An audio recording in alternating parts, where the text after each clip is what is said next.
It took just one strand of DNA, one, to reveal the man Beaumont had feared for years. By the time they put the cuffs on him, the city had no idea it was the same man who haunted 4 women across 6 long years. He wasn't a shadow in the alley or a stranger from out of town. He was the man walking past them at the grocery store, the man who waved to neighbors, who looked normal, hiding in plain sight, working, smiling, living like nothing ever happened.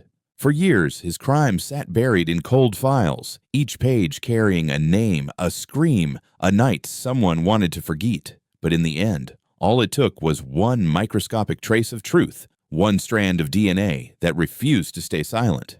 And tonight, I'm taking you inside the investigation that ended his silence, and how that single fragment of evidence brought down a predator who thought he'd never be caught. Before we dive in, if stories like this make your heart race, if they remind you that truth still matters, hit subscribe right now, because ignoring evil doesn't make it go away. Shining light on it does.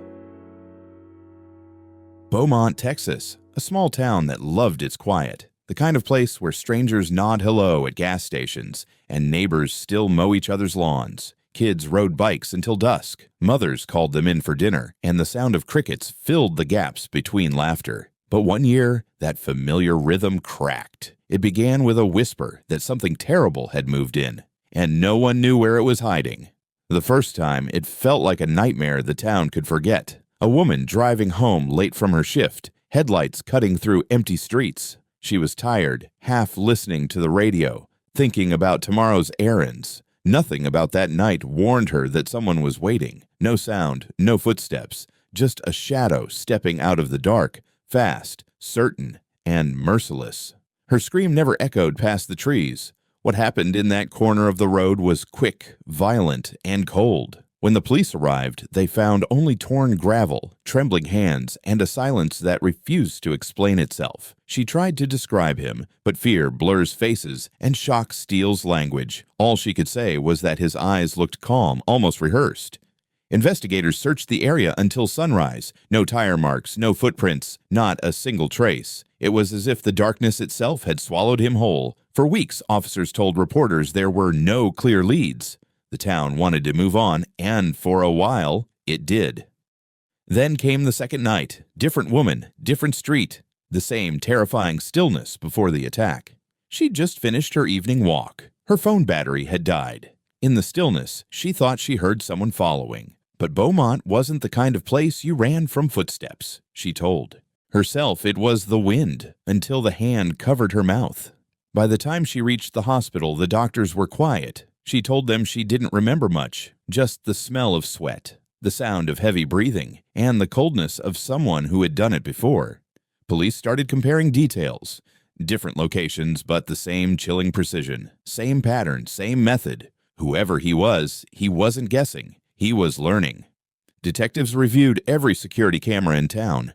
They chased tips, questioned strangers, and still came up empty. The fear, though, it stayed. Women stopped walking alone. Men started installing lights on porches. Nighttime, once harmless, became something people avoided. But fear has a strange way of becoming normal. People convince themselves the worst has passed, until it doesn't.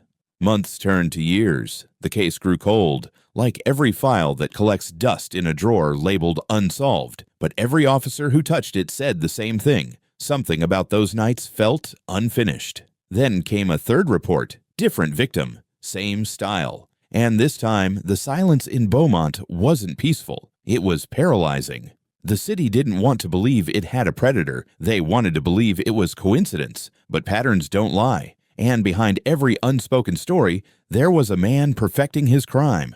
Police had no name, no face, no single piece of evidence that could hold. Just the growing realization that someone out there understood the darkness better than they did. And the truth they feared most was that he wasn't done. It wouldn't be the last.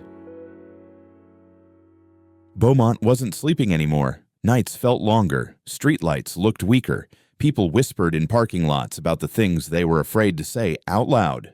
The attacks hadn't stopped. They had changed. Quieter, cleaner, calculated. The kind of crimes that made detectives realize this wasn't impulse. This was a system. The man everyone feared had learned the city's rhythm. He understood when the streets emptied, when security lights flickered, when fear faded just enough for him to strike again. The third victim lived on the opposite side of town, near the old refinery district. She was a mother of two, working nights to support her family. She parked her car, gathered her purse, and stepped into a silence so perfect it felt staged. Neighbors didn't hear a struggle. No shattered glass, no screams, only the slam of a car door. And then nothing. By morning, she was found half a block away, shivering beneath the glow of a flickering streetlight, unable to recall how long it lasted. She remembered one thing, a voice that sounded calm, almost polite, saying, "Don't look at me." Detectives worked that scene for days. They dusted for prints, collected fibers, took samples, and prayed for something, anything, to point to a name. But every piece of evidence told the same story. Someone was outsmarting them. He didn't leave fingerprints. He didn't leave DNA. He didn't even leave footprints. It was as if the ground refused to betray him. When the reports came back empty, investigators knew they were up against something rare, a predator who studied their playbook before making his move. They started connecting dots between each case.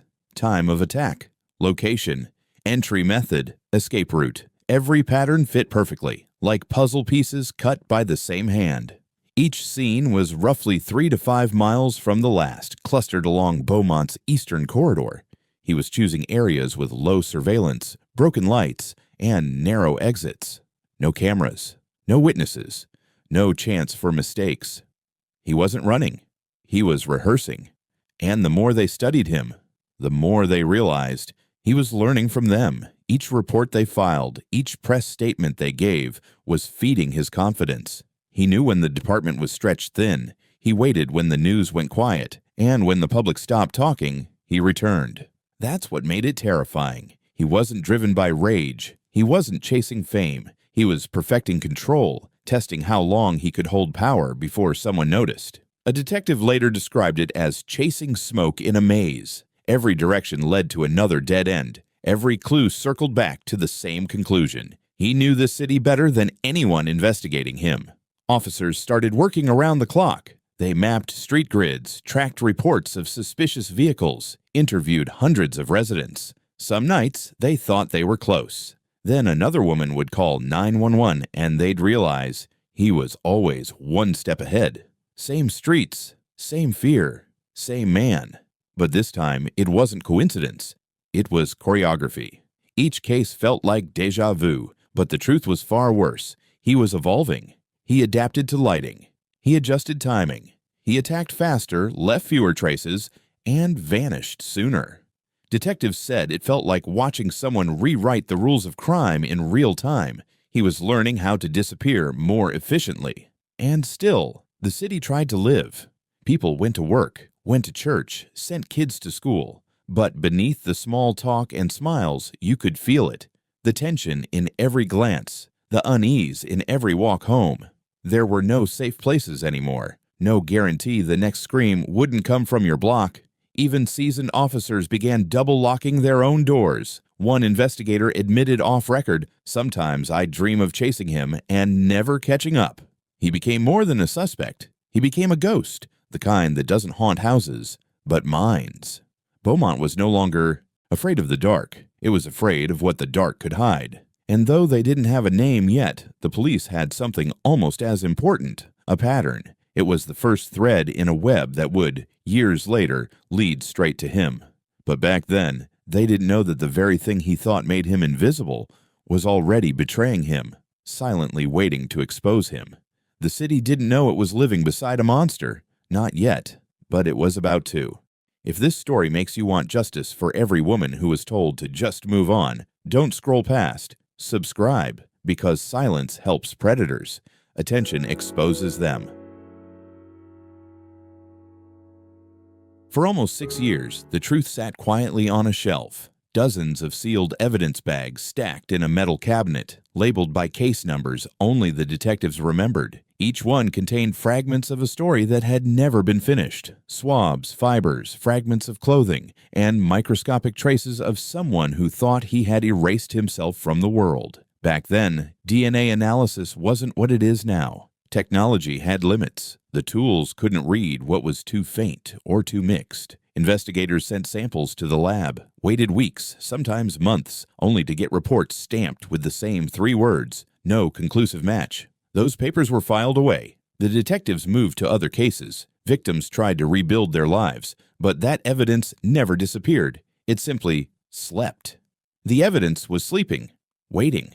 Because truth doesn't rot, it just waits for science to catch up. In early 2024, a new wave of forensic testing began across Jefferson County. The Texas Rangers joined forces with Beaumont police, combing through cold files that had long gathered dust. Among them were the reports from those quiet nights that had terrified the city. A young crime lab analyst barely a year into the job took an interest in the assaults that never found closure. She began reviewing old samples, meticulously one after another, loading them into a modern sequencer that could read genetic material at a level no previous test could reach. Most of the evidence showed nothing new. But then, one file, labeled Case Nostalgie Sunday 4, produced a whisper. A faint partial profile appeared on the monitor, a few alleles too distinct to ignore. It wasn't enough for an arrest, but enough to feel the air shift in that sterile room. The analyst double-checked, reran the sample, and compared it against every record available in CODIS, the National DNA Database. The screen blinked. Then a new window opened. Possible related match. It wasn't a name. It wasn't even a full identity. It was a thread, the kind that tugs at something deep inside every investigator who's ever stared at a dead end. They called the Texas Rangers immediately. Within hours, a task force was assembled. Old detectives who had retired were phoned at home, told that one of their ghosts might finally have a face. When the evidence room opened that morning, the air felt heavier. Files that had gone untouched for years were suddenly alive again. The smell of aging paper, the creak of binder clips, it all carried weight because every photo, every statement, every single tear-stained page might now connect to one man. The Rangers approached it methodically. They recatalogued every item, from the smallest fiber to the tiniest dried trace left on a victim's clothing. Each sample was logged into a new digital system designed to compare across time. Patterns began to form in ways that had never been visible before. It wasn't random. The same genetic fingerprint was surfacing in multiple cases, like a ghost signature echoing from crime to crime. For years, investigators had stared at the same puzzle, pieces scattered, edges mismatched. But when the DNA results returned, the picture finally began to take shape. And what it revealed wasn't relief, it was horror. It was like finding a missing puzzle piece in a dark room and realizing the picture was a nightmare. Those few strands of code were enough to confirm it. The same man's DNA appeared in at least 4 different assaults stretching back to 2018. He hadn't vanished. He'd evolved, adapting, hiding, pretending to live an ordinary life while his secrets sat preserved in plastic. The news rippled through the department like electricity. Officers who had worked those original scenes came back, eyes wide with disbelief. One of them told me it was like hearing a ghost speak. They began cross-referencing databases, searching every criminal record for even a hint of the same profile. They ran ancestry matches, checked known offenders, and compared familial links across states. And with each new run, that faint whisper of DNA grew louder until it finally started to sound like a name. The investigation, once frozen in time, was alive again. And this time, it was the science speaking louder than fear. In the basement of the Jefferson County Forensic Lab, one of the Rangers leaned over the evidence table and said quietly, "He left us everything we needed. We just couldn't hear it until now." And in that moment, everyone understood. Justice hadn't forgotten. It was simply waiting for the right moment to whisper back. When the DNA results pointed to an address on the west side of Beaumont, no one expected what they found. Not an abandoned building, not a stranger drifting through town, just a small, well-kept house on Magnolia Street, a porch swing, a trimmed hedge, an American flag gently moving in the breeze. Inside that home lived a man who blended so effortlessly into routine that even his neighbors said they never once looked at him twice. A quiet man, 40 years old, born and raised in Texas. He went to work every morning, clocked out every evening, and sometimes stopped for fast food on his way home. No drugs, no criminal record, no warning signs. He mowed his lawn every Saturday, picked up mail for an elderly neighbor when she was sick, once helped a teenage boy jumpstart his truck in the rain. To anyone passing by, he looked like decency wrapped in overalls. When detectives first pulled up his file, they stared at the photo in disbelief. The face staring back wasn't the monster they had imagined. It was a man who could disappear into a crowd of churchgoers and never draw a single suspicious glance. They cross-checked his workplace, a logistics warehouse near Highway 90. His supervisors called him dependable. His attendance record was flawless. One manager said, "He's the guy who covers shifts without complaint." Another said, "He's quiet, but he gets the job done."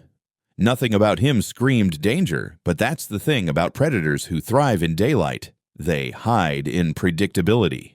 He blended in.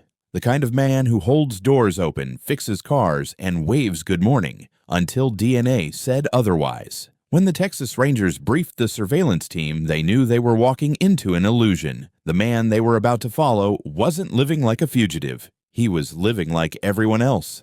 They began watching him from dawn to midnight. 2 unmarked cars rotated shifts. Every movement was logged. When he left for work, when he stopped for gas, when he took out the trash. Routine became data. Ordinary moments became evidence.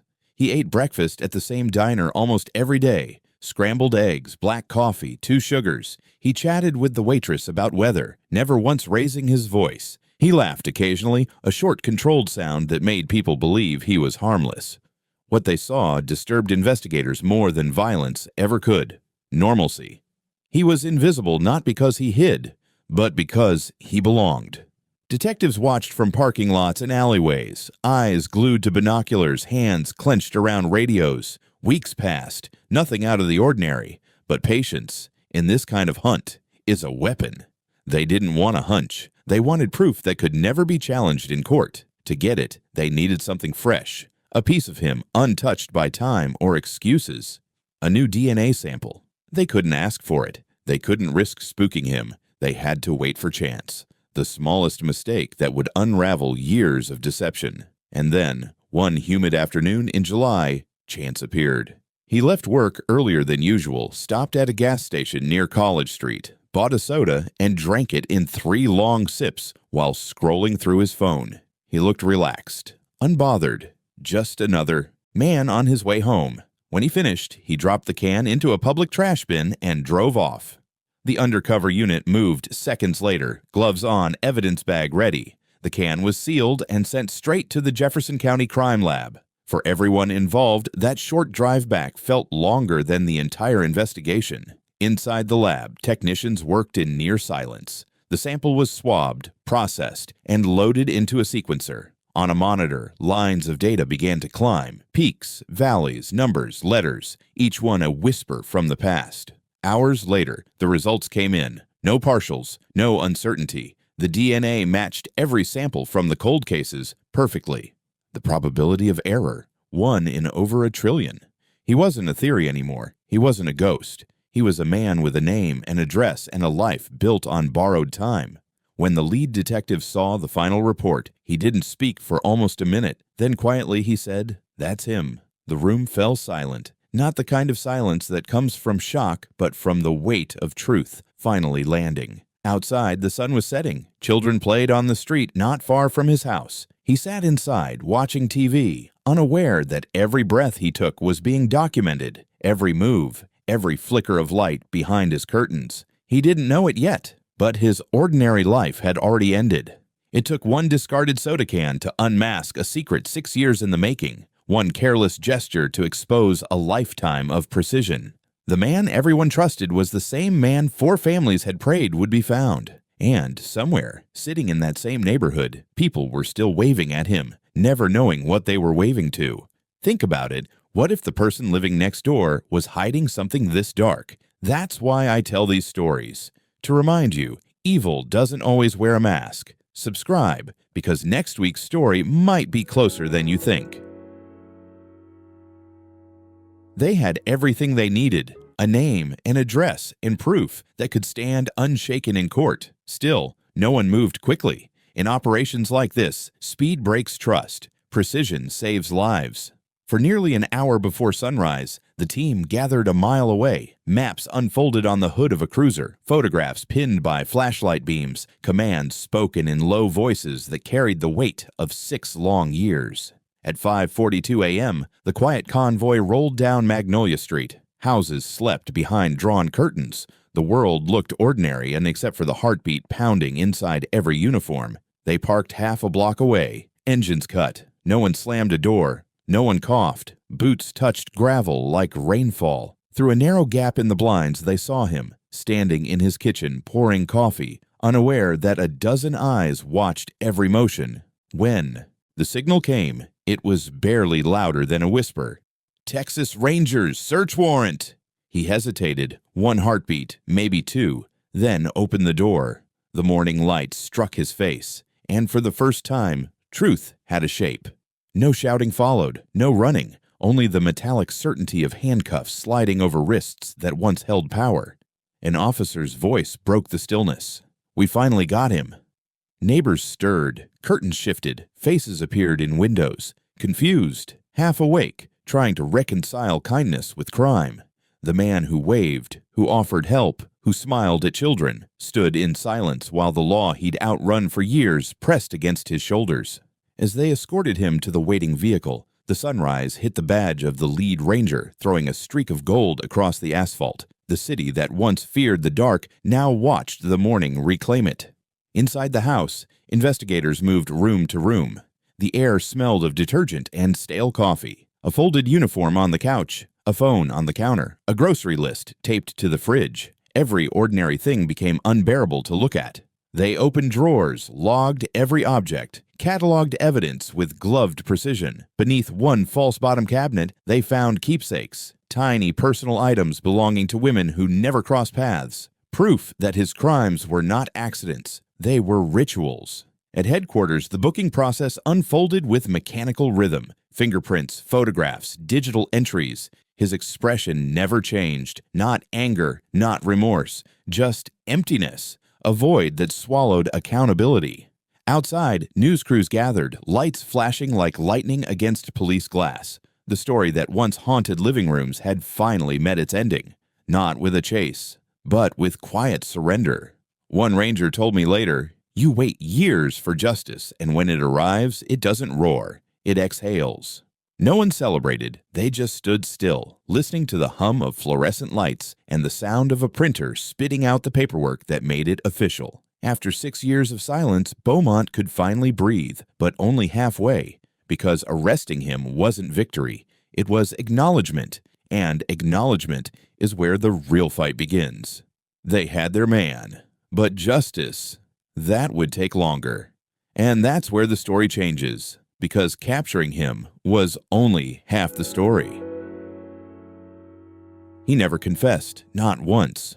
From the moment he sat down in that cold metal chair, it was as if he'd decided that silence would be his armor. He didn't ask for a lawyer right away. He didn't shout. He didn't deny anything. He simply waited. Detectives began the questioning with patience. Calm voices, careful phrasing, the kind of tone that invites truth instead of forcing it. They slid a folder across the table. Not threats, not words, just proof. A photograph of a glove, a forensic report, a DNA chart so exact it felt like mathematics had spoken before he ever could. He looked at each page without blinking. His fingers didn't twitch. His pulse didn't rise. He studied the paper like it was someone else's life, like it couldn't possibly belong to him. When the ranger leaned in and said, "This is you," he didn't flinch. Not a muscle moved. He never denied it. He just never accepted it either. The silence in that room grew thick, the kind that presses against your chest until breathing feels like effort. Investigators traded looks across the table, unsure if they were staring at a man or a mask. One of them tried breaking through. They told him about the first victim, how she still checked every lock 3 times before bed. They spoke of the second, who moved across the state just to feel safe again. They reminded him that fear had a name, and it was his. Still, nothing. He stared at the wall, eyes empty, like he was waiting for the clock to stop ticking. For 8 hours, they asked. They pleaded. They even went silent themselves, hoping his conscience would fill the space. It didn't. When the session ended, the Rangers walked out with more proof than ever, and still no confession. But in truth, they didn't need one. DNA doesn't lie, time doesn't fade it, and guilt, no matter how quiet, never vanishes completely. Inside that sterile room, science had already done the talking. Every cell collected from a crime scene years earlier had built a bridge straight back to him. A bridge he couldn't burn no matter how hard he tried to pretend it didn't exist.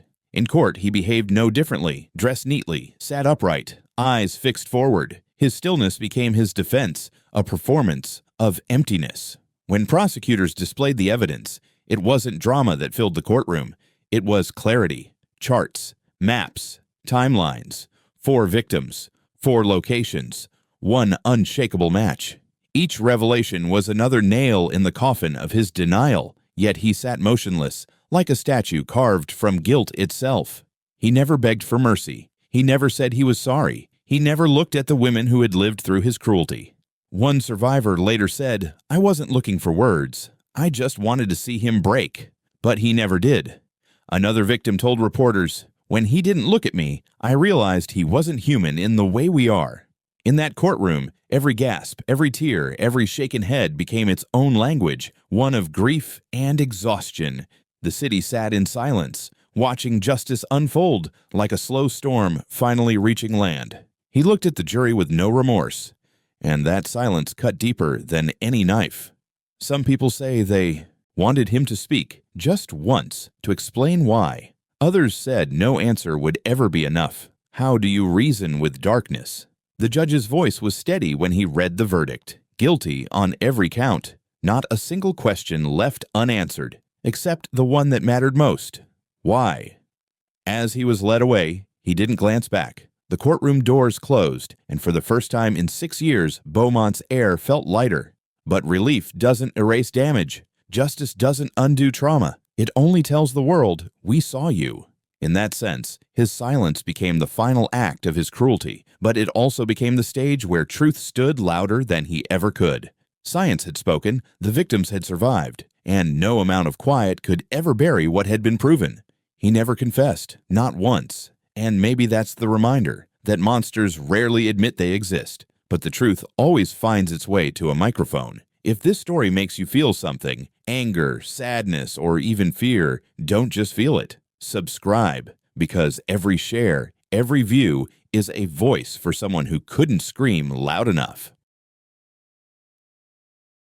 After the courtroom went silent and the cuffs locked for the final time, many assumed the story had ended. But the people who truly understand justice know the ending is never the same as the truth. Inside the Jefferson County Sheriff's Department, an entire floor buzzed with a quiet urgency. The Texas Rangers, Beaumont Police, and forensic analysts didn't celebrate the conviction. They reopened everything. Every case, every file, every overlooked detail was brought back under the harsh glow of new light. Cardboard boxes that hadn't been touched in years were stacked in towers, labeled by hand, re-examined one by one. Each box held ghosts waiting to be heard. I walked into that evidence room once, rows of gray shelves stretching endlessly, each tagged with numbers that meant something to someone once. The air smelled like old paper and metal dust. In the corner, a corkboard was already filling up. Photographs, timelines, arrows drawn in red ink, faces connected by string like veins in a living organism. Detectives were tracing pain backwards through time, trying to understand how one man could disappear in plain sight while leaving pieces of himself scattered like broken glass across half a decade. One officer compared it to finding breadcrumbs through years of pain and following them until they led straight back to the same doorstep. They laid every file side by side, locations, dates, times. What looked random at first slowly began to make sense. The dots began connecting, almost naturally, as if the truth had been waiting for the right eyes to notice. Patterns emerged not in what he did, but in what he didn't. The way he avoided cameras, the precise windows of time between shifts, the careful distance between neighborhoods, never too close to his home, but never far enough to raise suspicion. He had studied his victims the same way investigators now studied him. Predictability had been his disguise. One detective told me, When we realized how organized he was, it stopped feeling like a crime spree. It felt like a campaign.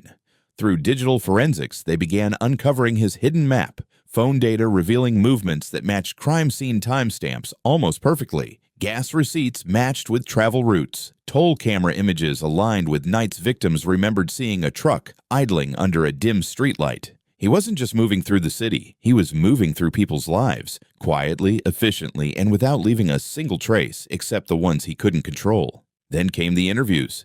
The detectives who had chased him years ago were brought back. Veterans now sitting under the same lights, their faces lined with exhaustion but sharp with memory. The recordings of those interviews sound like echoes, voices recounting nights that still haunted them. One ranger said, "I always felt we were missing something microscopic, something sitting right in front of us. We just didn't know how to see it yet." Another detective paused mid-sentence, voice cracking slightly as he recalled the first case he'd worked. She looked at me and said, "You'll find him, right?" And I promised. But years went by, and I stopped believing myself. Now, standing in that same room, surrounded by data and evidence, that promise finally started to feel real. With each link discovered, the picture grew sharper, the same brand of tape used across different incidents, the same entry point at each home, the same haunting pause between each attack. Weeks apart, precise, intentional. Every file told a story, not of randomness, but of control.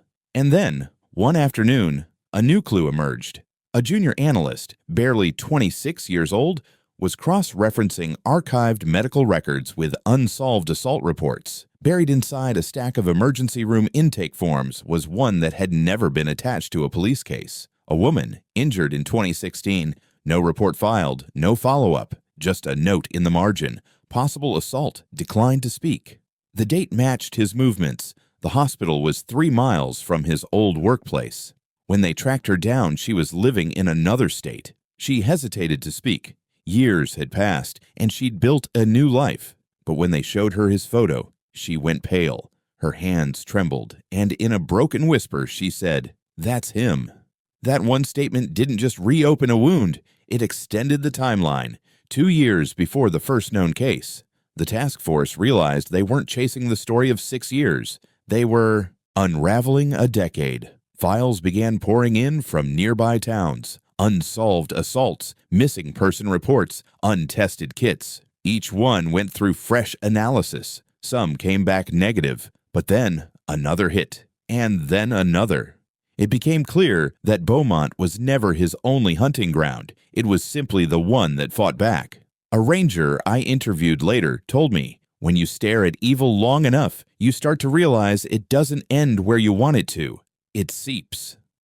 That was the moment the investigation shifted from closure to revelation. They weren't just confirming guilt anymore, they were mapping the reach of his darkness. In the far corner of the evidence board, a new section began to form. Photographs of women once labeled as unrelated, different counties, different years, all roads leading back to one name. Detectives began to see it for what it was, a network of forgotten stories, now speaking in unison. One said quietly during an interview, "It's strange. After all the science, all the technology, what cracked this case was time and persistence." But as they started wrapping the final threads, something new surfaced, something that didn't fit any pattern they'd seen before. A small piece of evidence from another department, different state, same DNA. It was as if the crime stretched beyond Texas, as if the man they thought they'd known had lived another life before this one. The realization struck like a cold wind through that office. They hadn't caught the full story, only the chapter that happened to take place here. One ranger whispered under his breath, "God help us if he started somewhere else."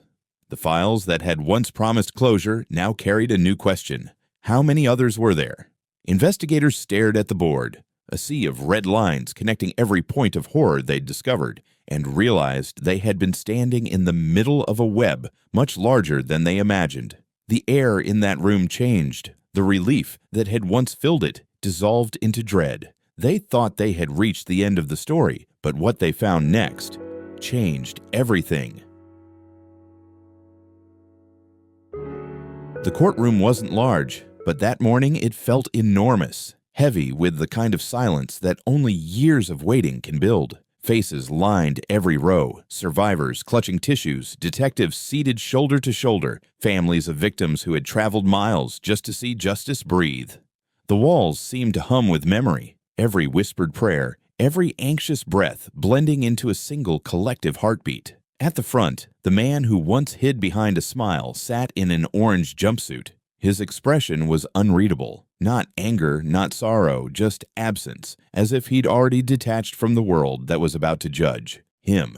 When court was called to order, no one moved. Even the sound of the gavel felt sacred, one sharp strike that carried 6 years of anticipation. The prosecutor began methodically, not with theatrics, but with truth. Exhibit after exhibit was displayed. The DNA charts, the maps, the photographs that still made officers look away. Each piece of evidence was a nail sealing a story too cruel to forget. The jurors watched in silence. Some leaned forward, elbows on knees, unable to look away from the faces of the women whose courage filled the room. One survivor took the stand, her voice quivering, but her words clear. She described the years she spent avoiding mirrors, terrified of seeing fear in her own reflection. Then she looked directly at him and said, "You stole my peace, but not my life. I'm taking that back today." Another woman followed, older now, stronger. She spoke not just for herself, but for the ones who couldn't bear to return. She said, "You made us feel invisible, but now everyone sees you." Every testimony peeled another layer off the illusion he had built, the illusion of normalcy. What the city once thought was an ordinary man now stood revealed as the echo behind every unanswered prayer for justice. Detectives who had worked the case sat behind the prosecution table, listening quietly. A few had gray in their hair now, the price of persistence. One of them clenched his jaw as a photo from the first scene appeared on the monitor, and I could see the years flash behind his eyes. The defense had little to offer. No alternate suspect. No argument that could dismantle DNA. Only the tired plea that maybe the evidence was too old, too stretched by time. But time had never been the enemy. Silence had. When the final statements were read, the courtroom fell completely still. Even the ticking clock seemed to stop counting. Then came the verdict. The judge's voice was calm, stripped of emotion, but every word carried the weight of hundreds of sleepless nights. Guilty on all counts. The sound wasn't thunderous, yet it hit like a storm. Tears broke quietly across the rows, tears that had been waiting for 6 long years to fall. For 6 years, they waited to breathe. And finally, justice exhaled. The sentence followed minutes later, life without parole, no hesitation, no appeal for mercy. He would spend the rest of his days behind the same bars that once kept others safe from him. He walked in a man. He left a number. As deputies led him from the courtroom, he didn't glance at anyone, not the judge, not the jury, not the women whose courage had brought him there. The door closed behind him with a heavy click, the kind that sounds final, the kind that ends something larger than a case. And in that instant, the room transformed. The weight lifted, but it didn't vanish. It simply changed shape. Relief mingled with grief. Triumph softened into reflection. Families embraced. Mothers held daughters who no longer had to live in the shadow of a name whispered in fear. Officers hugged each other quietly, no word spoken, just nods that said, "We did it." A survivor pressed her palms together and whispered, "Now, he can't hurt anyone else." It wasn't celebration, it was closure. Reporters outside waited for sound bites, for emotion, for something quotable. But the real moment wasn't for cameras. It was the small smiles through tears, the shaking hands, the breath that came easier than it had in years. One of the rangers told me later, "You don't win in cases like this. You just stop losing." That line stayed with me because that's what justice really feels like. Not victory, but balance. The world doesn't turn brighter, it just stops spinning out of control. When the victims left the courthouse, the sun had already set. Streetlights reflected off wet pavement, turning the city gold for a moment. And maybe that was symbolic. After years of darkness, even artificial light looked like sunrise. Beaumont exhaled. People could walk home again without scanning the shadows. Fear lost its face. Justice doesn't erase pain. It doesn't make anyone whole again. But it reminds us that truth, once spoken, never goes silent again. That day, truth stood taller than the man who thought he could bury it. If this story moved you, don't leave quietly. Subscribe. Comment where you're watching from, because ignoring evil doesn't stop it. Shining light on it does. Some stories end with an arrest. Some close with a verdict. But this one ends with a reminder that truth, no matter how long it hides, will always find a way to speak. I've covered stories of loss, of betrayal, of justice delayed but not denied. But this story, wasn't just about crime. It was about time and how it tests the human spirit. Because for years, a city slept in fear, while the truth lay buried beneath paperwork, forgotten files, and unanswered questions. I still remember walking through that evidence room after the sentencing. Rows of boxes lined up like tombstones, each one holding the story of someone who had been hurt, someone who had been waiting. The silence in that room felt sacred, as if the walls themselves had been listening all along. Every photograph, every report, every fingerprint, they weren't just pieces of a puzzle. They were echoes of nights that changed lives forever. When the DNA results finally told the truth, it didn't just solve a case. It restored voices to people who had been silenced. You see, truth doesn't knock loudly. It whispers, through lab results, through persistence, through people who refuse to give up when the world has stopped listening. I've learned that justice doesn't always come wrapped in applause. Sometimes it arrives quietly, like a tired breath after a long run. The survivors I met weren't seeking revenge. They were searching for something simpler: peace. A night of sleep without reliving the same shadow. A day when their names meant something other than victim. And on that final day in court, they found it. It wasn't joy. It wasn't triumph. It was the soft, trembling relief that comes from finally being seen. For 6 years, they lived inside an unfinished sentence. But when that gavel fell, it placed a period where fear used to live. The police officers who worked this case told me something I'll never forget: that solving crimes like this isn't about catching a man. It's about giving the world its balance back. And maybe that's what makes this story different, because this wasn't just an investigation, it was a restoration. Beaumont, Texas will always remember those years of unease, but it will also remember the moment the silence broke and truth finally walked free. I often think about what justice means. It's not revenge. It's not closure. It's acknowledgement, the world's way of saying, "We heard you." Some of the detectives still keep photos from this case pinned to their desks, not as trophies, but as reminders. One told me, "Every time I look at that face, I remember why we can't stop digging. Because evil doesn't disappear when we stop talking about it. It grows quieter, and that's why stories like this matter." As journalists, we stand between darkness and understanding. We take the fragments, the forensics, the pain, and we tell them in a way the world can't ignore. Not for spectacle, not for ratings, but because silence, in the face of evil, is its greatest ally. When I look back at this story, I don't see a headline. I see people. I see courage in faces that never asked for attention. I see the resilience of those who were told to move on, but didn't. Truth doesn't expire. It waits, patient, unbending, written into every cell, every voice, every heartbeat that refuses to stop being heard. And this case proved something I'll carry with me for the rest of my career, that justice doesn't begin in a courtroom. It begins in persistence. Tonight, Beaumont sleeps without fear. Streetlights glow where darkness once reigned. The city is still, but it's no longer haunted, because somewhere in that quiet, the truth finally exhaled. Some stories end with handcuffs. This one ends with light. And that's why we tell them, because stories like this don't just document what happened, they remind us what must never happen again. I'm Michiel, and this has been the story of how truth returned to Beaumont. If you've stayed with me through this hour, thank you. It means you still believe that truth deserves an audience. Because every view, every comment, every share, it's not just engagement, it's participation in justice. And remember, the moment we stop paying attention, the darkness starts again. But as long as we keep listening, keep questioning, keep shining a light, evil has nowhere left to hide. Truth doesn't need permission to be found. It only needs someone willing to search.